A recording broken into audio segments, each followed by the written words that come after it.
The Virginia Cable Telecommunications Association and your local cable provider presents Cable Reports.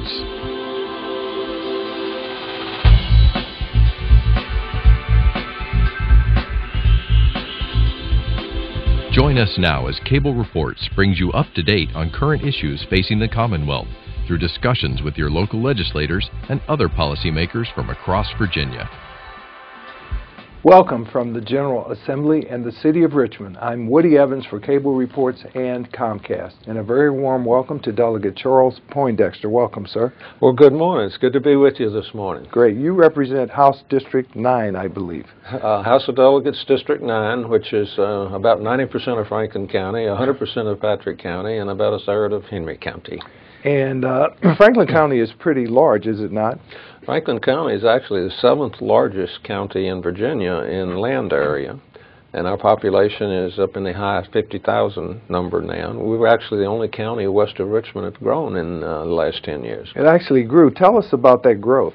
Well, principally it was from Smith Mountain Lake development, people moving in on the lake, but it was all over Franklin County, really. People found the mountains as intriguing as the water, and quite a few people have moved into the very rural mountainous sections of Franklin County. Wow. I'm sure the job creation, the economy, transportation, those issues are still ones of major concern to your constituents. Absolutely. My Henry County and Patrick County section of the district still has a very high unemployment rate. Franklin's is down to about 6 or so, 5.8 at the last count. So, but it's still a chief area of interest for the citizens, and I want to assure the citizens back in the district that we're still focused on jobs and economic development here in the state. A lot of the bills and budget amendments this year that I'm dealing with on appropriations are related to that. One of my bills is sort of statewide, but I'm thrusting it to that area. I have a bill to build an automated system up in the Center for Innovative Technology. Now, their job statewide is to look at advanced technologies that are here or coming in the future, and what they do is look at those technologies and say, are these a good fit for Virginia? What do we need to look for? What areas in Virginia could we deploy these and create economic development and jobs?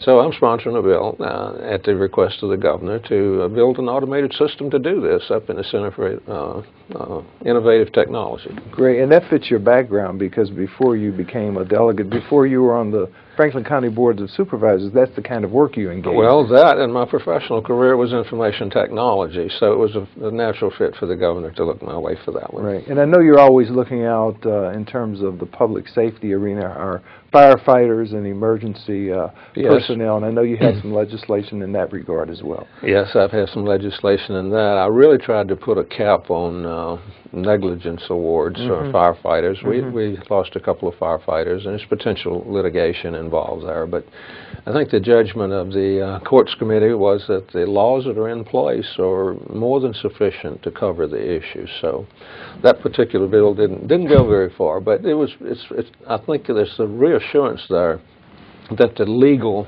bar is so high that the likelihood of something going wrong in the legal system is virtually zero here. Yeah. One of the state highways that traverses your district, of course, is Route 58. Route 58 runs all the way from Suffolk to the other end of the state. That's of special interest to me now that I represent Henry and Patrick counties, and a little history and background on it. About 25 years ago, the state started a 4-laning of that road, and it's 4-laned all the way to Stewart now. And the objective was to tie it into I-77 at the 81 intersection. Now that has I think, an increased importance because the Port of Virginia is now expanding. We had the depth in the port to handle the large new ships that can go through the Panama Canal. So it's a natural highway for exports to come into the United States from the Port of Virginia and for our products to go to the port for export. And we do export from Virginia and points west. Now, that's kind of a funny story in itself. The way this worked, that road has been 4-lane using general fund money that was borrowed under the Code of Virginia for up to $704 million. And as the bonds are paid down, I think they've been paid down to about $386 million now. Okay. But the code does not allow the state to rebar against that. I see. And I'm sort of a conservative person philosophically, and with my taxpayer money. But that road is so important that I've filed a bill that would allow the state to rebar back up against that 704. The principal and interest is already being paid out of the General Assembly. Mm-hmm. So we'll see. The state debt ceiling, we're pretty close to it. I don't know where the bill will go, but I've been working a lot of people to see if we can at least take a step to allow the rebar in part so that when the money is available, we can proceed with it. And related to that, in my mind, and I think most of the regional legislators and citizens out that way, the most important segment is a segment between Stewart and the top of the mountain up at Vesta. That's called Lover's Leap. There's an old story about Lover's Leap, two lovers jumping off the mountain. But I prioritize that as the next segment to be built. So that's sort of the bill, and I think it'll probably hit committee next week, and I'll see where we get with that. Great. And you've also been a leader on renewable energy, and I know you have some legislation dealing with that as well. Yes, and while we're still on transportation, too, I need to address the governor's transportation package. I'm co-patron in that legislation. You are co-patron. I am absolutely co-patron. And I think there's some confusion in the citizens' minds about this. It does do away with the gas tax and replace that vehicle with the sales tax. That's one aspect. That would be the first time any state has done away with the gas tax. This is innovative and creative thinking. It's always been the other way before. Mm-hmm. But we're going to have to change. The gas tax is a dying horse. Mm-hmm. It's skinny. It's got ribs. He's eating his teeth down. He's 25, 28-year-old mule. Times have changed. Cars are getting much better gas mileage, and in the future they're going to get up to 55 miles per gallon. And even if we increase the gas tax, the revenue is going to continue to go down. Mm-hmm. So I applaud the governor for a creative solution. And people have to remember that the price of the gasoline that they're going to be buying would be less under this proposal. And the sales tax, a lot of people have argued that out-of-staters would not be paying enough. Well, the research that's been done by the governor's people and the transportation people indicate that when people come into Virginia, they may stop and buy gasoline, but they buy a lot of other things, and they spend the night, and they eat in restaurants, and they buy other goods. And so the money, the sales tax applied to that, we're going to get more money from that than we do the gas tax. So those small retail gas establishments that also sell other products will benefit as well. They would benefit. Well, the small ones, but even the larger ones. Mm-hmm. I mean, if you come to visit Williamsburg, and you're going to pay sales tax on the things that you buy in colonial Williamsburg, and as the economy grows, you've actually indexed that because the sales tax is going to be applied to a higher price on items and to a larger part of the thing. And I will argue that roads are a core function of government. They serve everyone, even the people that do not use the roads, because their buses and their schools and their everything has to travel on the roads. So some equal sharing of it is appropriate on that. Now, the diesel tax will remain because those large trucks... Under the proposal, it would remain, yes. Yes. There's some other aspects to the program, but this is a major... I think misunderstanding on how it would work. And we really expect to receive more revenue under this approach.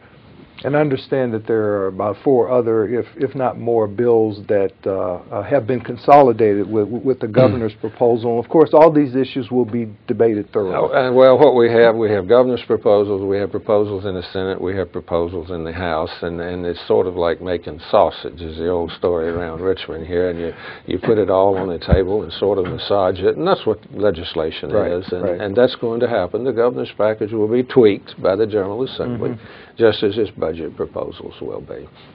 But I hope everyone across both sides of the aisle will get behind this, because I think this is the opportunity almost of a lifetime. Virginia's been discussing this problem for years and years and years, and I think the stars are about aligned to pass a package and get something out. It may not be perfect. There'll be good things and bad things in it, as there is in a major piece of legislation. But I would really like to see a transportation package come out of this General Assembly and move forward, and that's the reason I'm supporting it. And hopefully, of course, that will allow the Commonwealth to reclaim its #1 status as the most business-friendly state? Well, when you're #2 and #3 and #1, and one year you go from 2 to 1, and next year you go from 1 to 3, I mean, I think we're still there. Right, right. There was one of the rating agencies that moved us down supposedly because of transportation, but that's sort of rhetoric. I mean, the problem is here. We need to deal with it, and I think the time is now to deal with it. Sure. Now, we were going to discuss renewable energy. Oh, yes. Oh, energy is a big deal out my way, especially electricity rates. Okay. Last year, I filed a bill which I think it was 11 to 8 on the final vote in committee. I didn't win last year, but I think I caught a lot of attention. The publicly owned utilities in the electricity business. Years ago, we set up a renewable portfolio of standards. It's called an RPS. It's voluntary, it's not mandatory. And that was to encourage the development of renewable energies and alternative sources of energy. It hasn't worked. There are incentives in the old law from 2007 which, let me take an example. If Appalachian built a wind farm, they would receive the cost of the wind farm, no problem. They would receive a 2.5% profit on it, no problem. They'd do that. But they would receive a 0.5% bonus based on everything that Appalachian owns. Everything they own. Everything they own. Okay. Their total equity. That's the same for Dominion and any of the others. And I thought that was just, it wasn't working, and I thought it was inappropriate. So anyway, I filed that bill again, and there's some other interest in changing other parts of the law as well in order to facilitate the use of natural gas and perhaps nuclear power and offshore wind. So my bill was rolled into sort of a generic, general-purpose energy update bill, and I would note that passed Commerce and Labor. I think it was 19-0 the other day. Great. So I don't expect an increase to be filed by Appalachian this year as a result of this legislation. Right. And I think that what we'll have is that those alternative renewable fuels can still be done. It'll still be done at a profit, but they will have to be market-oriented. They will have to be somewhat reasonable and not be paid for out of the pockets of my constituents. Right, right. Except if I can do them fairly and close to the same price, we'll still do it. But just to really load them up with money to say that we're doing it, it hasn't worked. It can't work in a long time. And so these entities are regulated by the State Corporation Commission, right. And they set the rates after hearing and analyzing the filings that everyone makes. But because of the program that's currently in place, ratepayers have had to bear more of a burden. Yes. Okay. Yes, that's right. Another one of the governor's signature initiatives this year is K through 12 education, pay raise for teachers, among other things, a reform in terms of teacher contracts and more flexibility at the local level. Yeah. So tell us or give us your thoughts about his package. Well, I think it's time. 32 states have reformed their K-12 education system. We have, they tell me, 31 failing school divisions in this state. Most of our school divisions, and in my area, are very good. Okay, but every child in Virginia has an opportunity for education, and this is the year of the teacher. This is the theme and the slogan, and I think the big objective here is to increase the professionalism of the teacher. Part of that is a salary increase. Okay, we're looking at 2%. And now we're looking beyond the teachers to see if we can find the money for the school bus drivers and the other people. Expand that right. To cover the entire thing. And I'm very hopeful we're going to find that money. But on the teacher side, we're looking at things like a competitive, well, competitive is not exactly the right word, but a comprehensive stimulus-type piece of money that the local school division can use to meet its goals and objectives. Maybe it needs more teachers in math or better teachers over here or something like that. Whatever the local division is, we're looking at putting a pot of money in so that the local school division can provide performance pay and bonuses above the regular salary for teachers in specific particular areas or that are outstanding teachers. And we're looking at recruiting new teachers, better new teachers. There's something called Teach for America, which has been a very successful program, and part of the proposal will import that. And what you do is you go out to the colleges and universities, and you try to hire the top 10% of the kids that are coming out, and kids, young adults, or whatever age, and recruit them into teaching, even if they're planning to go somewhere else. The experience shows that a lot of them will stay with you and become your best teachers. So we've got money involved, compensation involved. We want to give the flexibility to the local school boards, much more flexibility in the mandates that come from the state, and give them the freedom to make some choices. And flexibility is the key word. Things like instead of having to have 2 guidance counselors in this school, they need 3 over here, but the book says you have to have 2 and 5.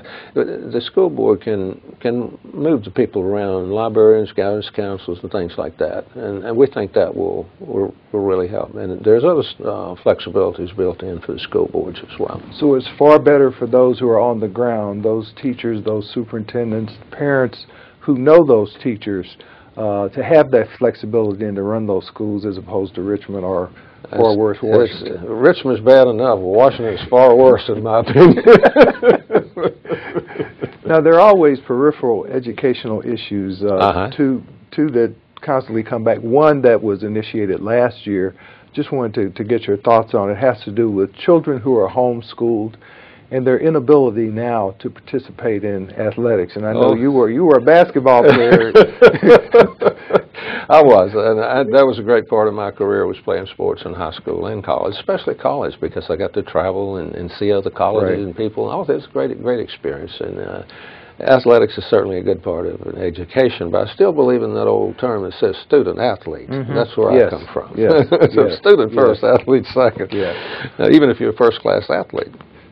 That was sort of an emotional type bill, and what it would really do, it's been introduced this year, would allow homeschool children to participate in extracurricular activities, and I believe specifically athletics, for some 2 or 3, 4 year time period and under certain conditions to see how it might all work out. And I supported that bill last year. I know some of my education professionals back home differ with me. Some don't differ with me, and that's okay. That's fine. I have a lot of homeschool students, and the parents around on both sides are saying, well, they pay taxes. Why shouldn't they be allowed to? So there's some details, I think, to be worked out. It's got a pretty good chance of passing, and I'll tell you why. All the polls show 65 to 70% of the people on the street agree with it. So, you know, I'm sort of a master to my constituents. I have to seriously consider that. Well, hopefully it will fare better than Tim Tebow did with the New York Jets this past. Yes. Yeah, there's a lot of emotional issues. This is a high year for those type things.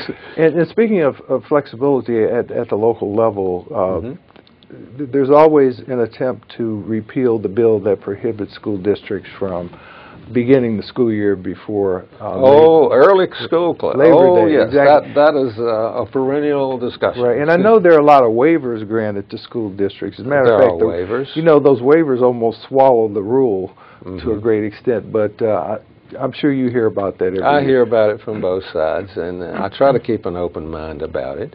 But listen, I mean, Patrick County actually is probably its biggest economic engine is tourism.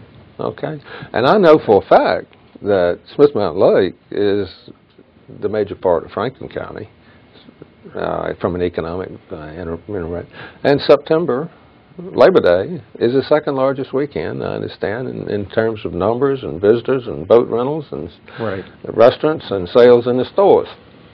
So that means that we receive a lot of local revenue from tourism. Sure.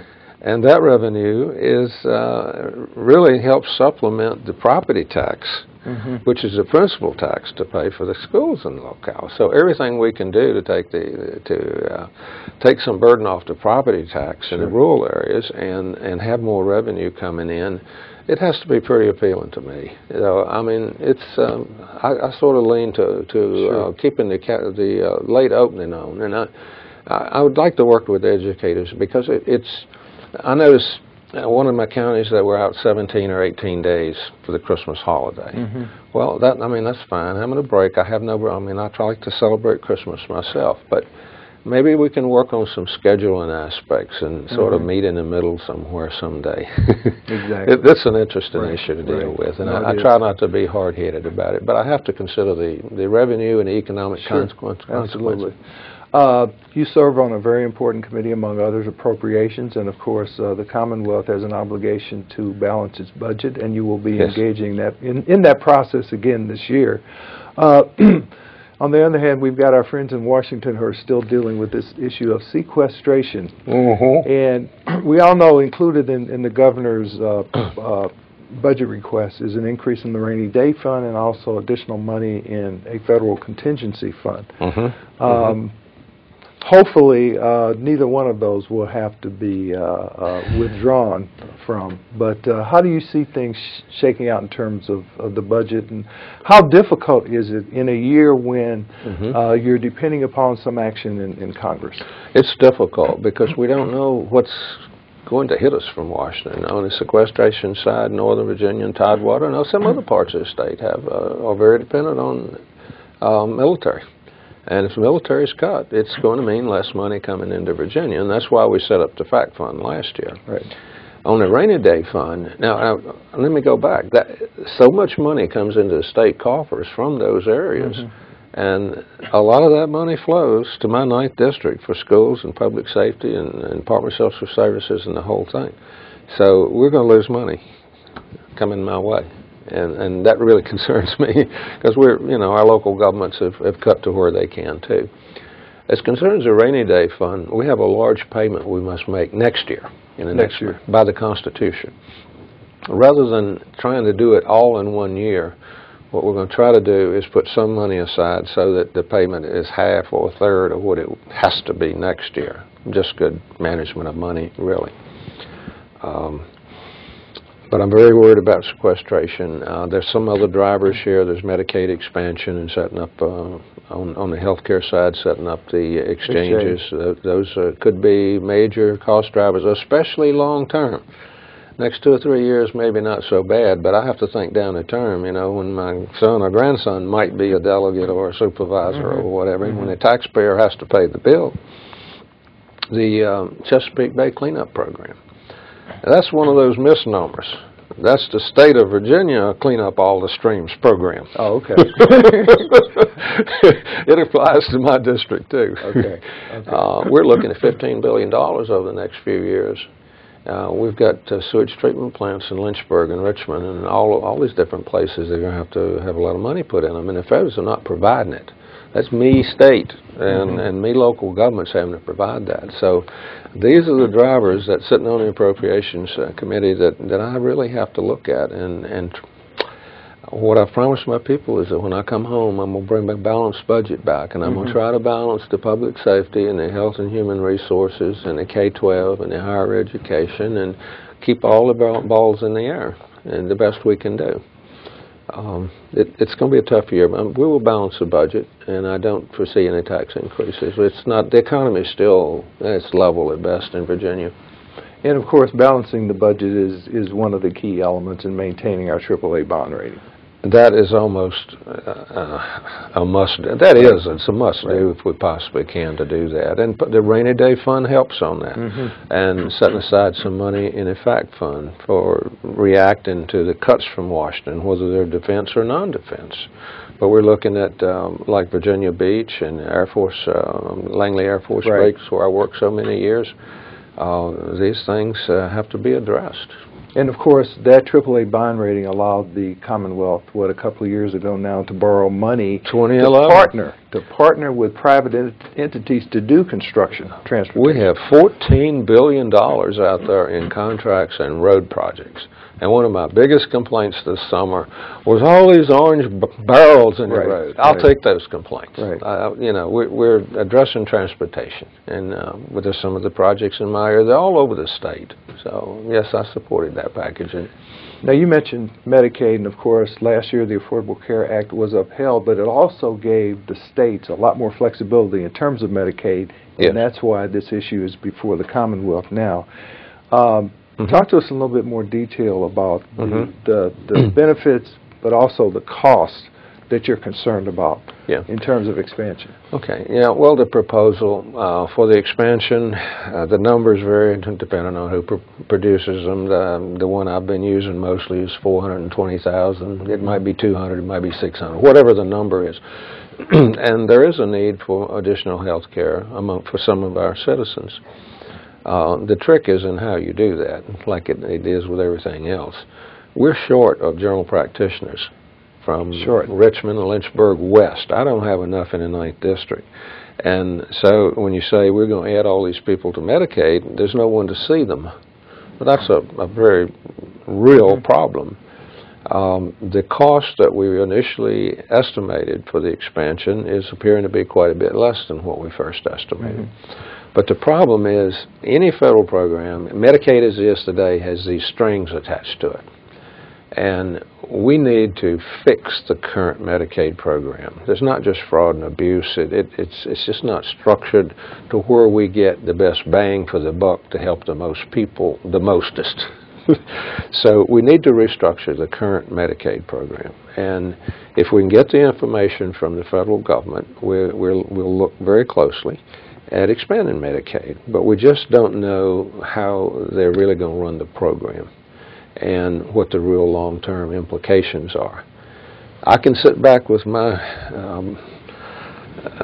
predictions head, and I remember other cases where the federal government has said, well, if you'll do this, we'll pay for it.